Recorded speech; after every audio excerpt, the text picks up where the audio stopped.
Thanks for watching my video.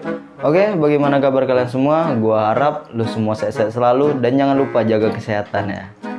Dan di video kali ini gue ingin sedikit cerita tentang pinter banget buatin gue konten ya. Ya kali ini gue ingin cerita tentang horor. Mungkin di video-video selanjutnya gue akan upload video tentang horor. Jadi di video pertama nih gue ceritain pengalaman horor gue sesuai apa yang gue rasakan selama di perantauan dari gue kecil nih. Oke, kita langsung saja ke videonya. Kita intro dulu ya. Intro ke meja salah. Sorry. Gini kan lebih fun, lebih horor. Kemeja boleh putih, kan Ricci Suci di hari ini. Mungkin gue cerita dari pribadi gue dulu ya. Mungkin dari gue kecil, gue untuk hal-hal mistis dan yang lain-lain itu gue nggak pernah percaya. Karena gue tinggal di lingkup keluarga yang memang notabene itu religius. Jadi misalnya kalau gue nih ngomong ke ibu gue, "Mah, tadi teman Niki ada cerita tentang hantu." Paling teman Niki nggak pernah sholat. Gue cerita ke bapak gue nih, "Pah, tadi Ki ada dengar suara-suara aneh." Paling Ki nggak pernah sholat. Jadi dari hal seperti itu membuat mindset gue tentang horor tuh nggak pernah percaya gitu. Sebodoh lah, selagi lo nggak pernah ganggu gue pun nggak akan pernah ganggu lo. It's okay, lo ada di dunia lo dan gue di dunia gue. Lo di jalur lo, gue di jalur gue. Have fun, man. Jadi sebenarnya kalau di daerah gue ya, gue dulu tinggal di daerah Perawang, Riau. Di depan tepian Sungai Siak. Mungkin kalau lo orang Riau atau lo orang Perawang mungkin tahu ya. Itu rumah gue pas banget di depan Sungai Siak tuh. Jadi di tahun 1999 itu ada kejadian bukan tenggelam kapal Van Duit ya, bukan. Gua di sini nggak membahas duka lama ya, tapi gua cuma sedikit cerita pada lo semua agar lo lebih tahu ya. Di tahun 1999 itu ada kejadian kapal Stephen kebakaran di sana di Sungai Siak tuh. 10 awak kabin yang semua meninggal semua. Jadi 10 mayat tuh di depan rumah gua.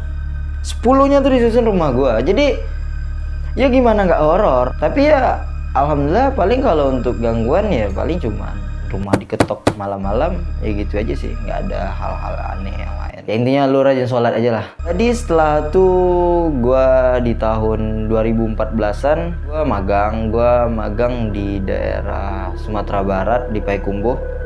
Gua sekolah di Riau nih, gua magang di Sumatera Barat di Payakumbuh.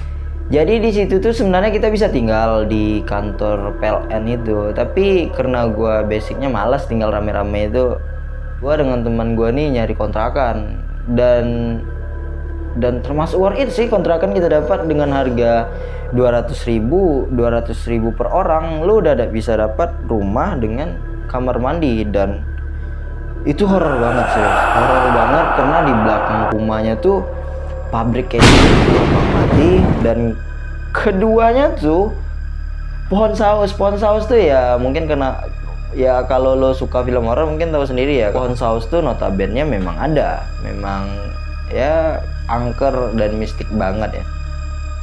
Jadi gue tinggal di situ sama teman gue.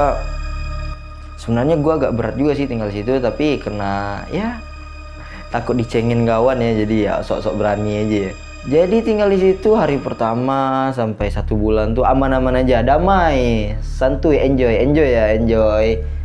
Jadi kita tuh kan kalau udah Sabtu Minggu kan kita libur. Ada teman 2 cowok yang sama dari Riau, jadi tiap Sabtu Minggu dia tuh datang ke kos tuh untuk main game.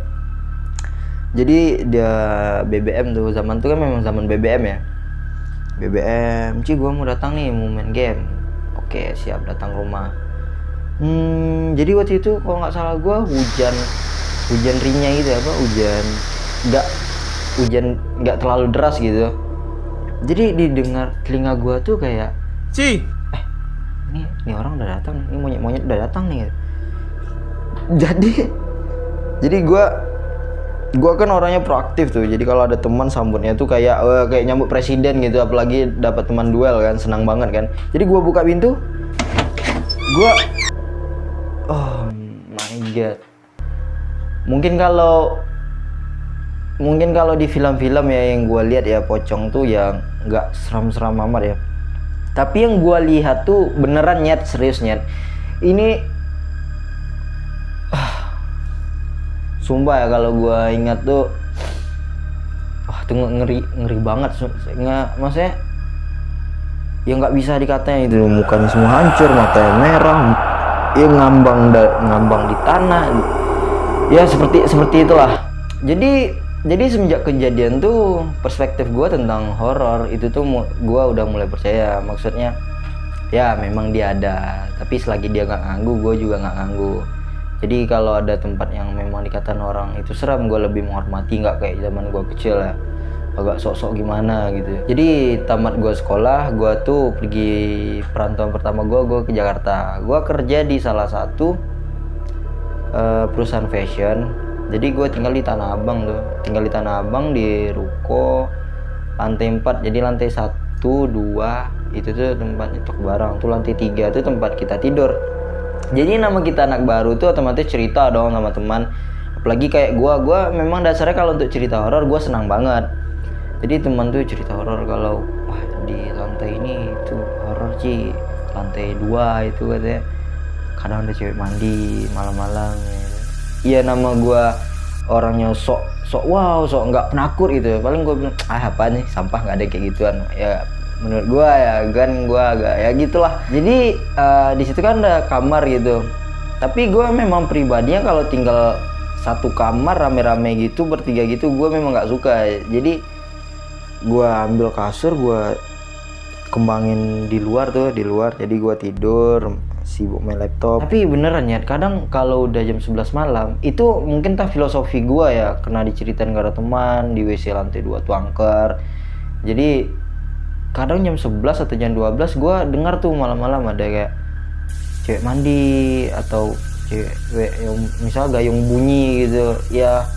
Hal-hal horor lah terjadi di situ. Tapi yang anehnya setiap gue nutup pintu tuh ya, biar nggak lebih kedengaran jelas suaranya, gue tutup pintu. Paginya gue lihat kok kebuka lagi, anjing, aneh gitu. Maksudnya malamnya gue beraniin diri tuh, misal teman belum tidur jam 10, gue tutup pintu tuh, paginya kok gue buka. Anehnya kan di situ. Setelah gue Jakarta, gue dipindahin ke Lombok tuh. Di Lombok tuh kita tinggal di rumahnya cukup gede, ada 4 kamar, 2 kamar mandi. Dan di situ gue memang kamar sendiri, memang seperti gue awal, gue nggak suka tidur rame-rame. Di situ ada satu lemari tua. Ya kata orang-orang sih, ya di lemari itu ada, tapi ya selagi lo percaya dengan Allah ya nggak ada yang kayak gitu. Jadi ada suatu kejadian tuh di tetangga gue depan rumah kos-kosan gue, dia kesurupan nih. Jadi gue pergi ngeliat jam, kalau nggak salah tuh jam 7-an lah. Jadi orang udah rame-rame itu. Gue kira ada acara apaan gue. Kan gue ngeliat kesurupan, serius. Pertama kali dalam hidup gue tuh ngeliat orang kesurupan. Oh, ngeri ya. Ini apa nih? Kayaknya kuntilanak tuh. Rambutnya begini. Kayak apa gitu, nyisir tapi kayak rasa mau ditarik gitu rambutnya gitu loh. Nyisir. Oh datang nih Ustadz nih. Jadi dia baru datang loh. Pegang tasbih. Dia nama orang kesurupan pasti bacanya ayat kursi.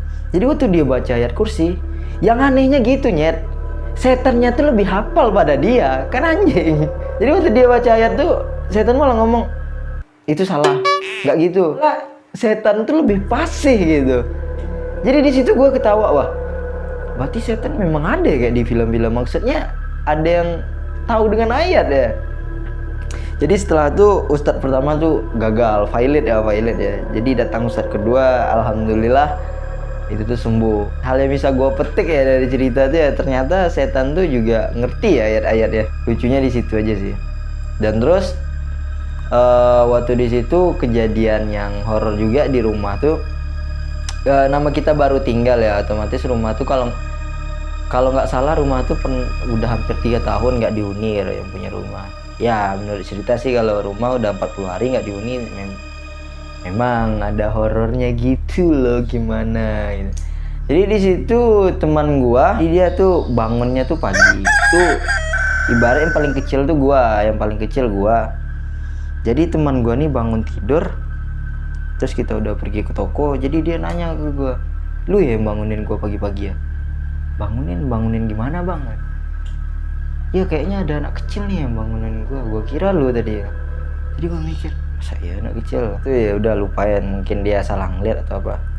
Dan ada suatu malam tuh ada teman tuh dari Jakarta datang tinggal di rumah untuk 2 hari.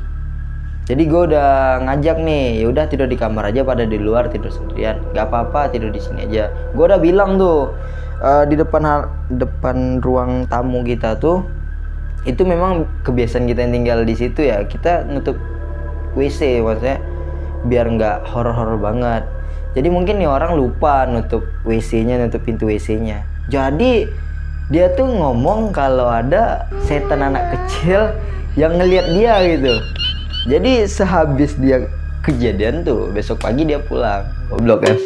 Kalau untuk horor selanjutnya, gue kalau di daerah Solo, Jawa Tengah itu nggak terlalu horor banget sih.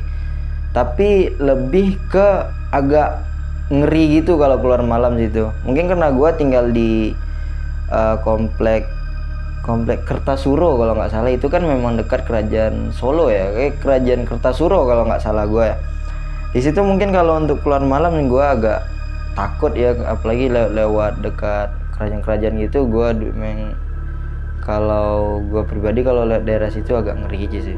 Dan sampai pada akhirnya setelah gue pulang ke kampung gue itu di Payakumbuh, di situ malah gue buat challenge sama teman ya. Mungkin di tahun 2016an tuh kan lagi booming-boomingnya tuh di YouTube tuh tentang challenge tentang hantu, cerita horor tuh memang lagi boomingnya. Jadi gue buat, awalnya kita tuh mau, ada tuh di video gue ini, lo bisa lihat. Awalnya tuh kita tuh mau cari kayak penampakan gitu. Ujung-ujungnya udah hampir 3 jam kita keliling di hutan gitu, nggak ada ketemu. Jadi ya ujung-ujungnya kita buat video lucu, parodi uji nyali di Payakumbuh gitu aja sih. Kalau untuk kesimpulan gue ya, yang nama horor tuh atau mistik tuh pasti ada. Itu tergantung dari lo sendiri dan perspektif lo sendiri. Kalau lo percaya dia ada, dia memang ada. Tapi selagi lo nggak ganggu dia, dia pun nggak ganggu lo. Kayak gue sendirian di sini, alhamdulillah. Selama gue di Surabaya nggak pernah ada kejadian aneh apa-apa. Intinya lebih dekati diri kepada Yang Maha Kuasa dan jangan takabur, oke? Mungkin sekian cerita horor yang bisa gue sharing kepada kalian semua. Jika kalian ada cerita yang lebih horor dan lebih mistik daripada gue, kalian bisa DM gue di Instagram gue biar gue bisa bacain di video ini. Oke, sekian dari gue Richie. See you next time.